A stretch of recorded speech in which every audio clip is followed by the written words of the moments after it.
I'm convinced that too many of us are spending too much of life looking for signs.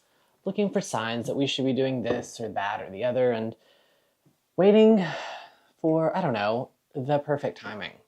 And we're letting our lives pass away. We all spend too much time behind screens, we all spend too much time inside, we all spend too much time at desks. And I had this fear because if you know me, you know that I had a very long depression. We'll say it was about a decade where everything I did felt pointless to the point where I just was in bed all the time. I gained a lot of weight, became very sedentary, basically muscles atrophied.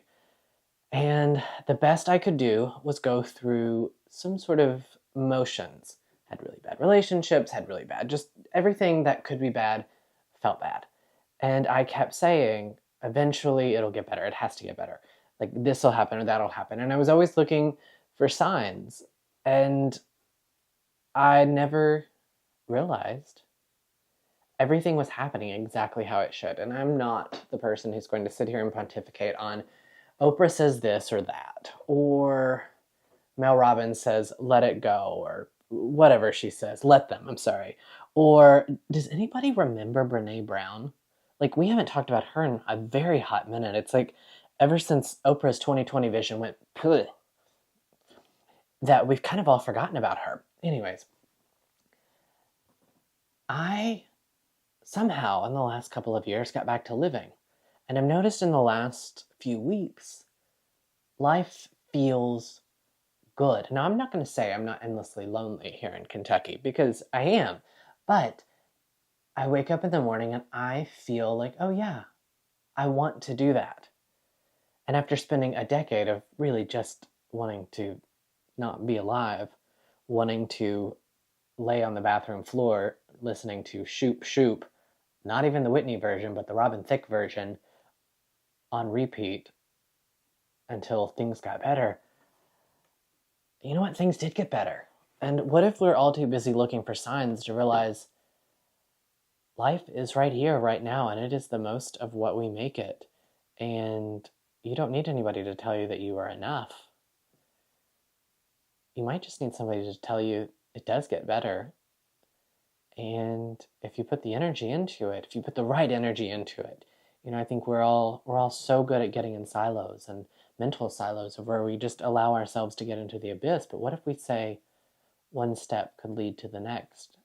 And it could, and we believe that it could, and then it does.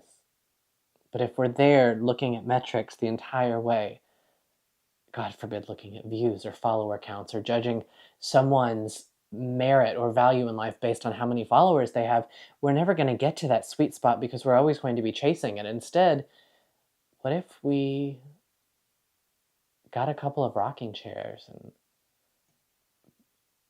faced west and watched the sunset? Or what if we got up a little earlier and watched the sunrise? And what if we savored that?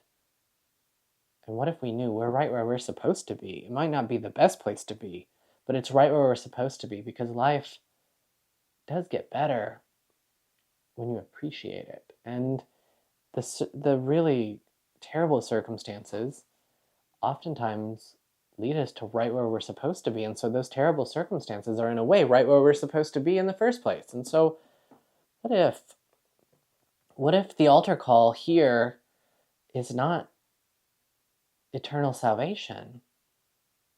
Because you can get that on a Sunday morning. What if the altar call is just sitting for a moment, taking your hands away from the phone, perhaps going outside, perhaps grabbing a book, perhaps just sitting and being still? Perhaps it is remembering that silence doesn't have to be deafening, and for some it is deafening. But perhaps it is needed. And what if we just sat in that moment and that feeling and allowed ourselves to feel, and didn't say, oh, you have to be better than the other, you have to be constantly going, or you have to do this, you have to have 1 million followers, you have to do... And just remembered life is best lived in community. And there should be a seat at the table for all of us. What if that's what we need to remember? That we are right where we're supposed to be. And right here, right now, my Smokey Bear watch says, that's a pretty sweet spot. Think about it. If you're too busy plotting for the future, you get to the end when all you've done is plotted. Have you actually lived? So, take up a new hobby. Call up a friend. Do something. It doesn't have to be big. It could be small. Just do something that will make you feel good. Because that's all that matters. There's so much bad in the world. We just need good.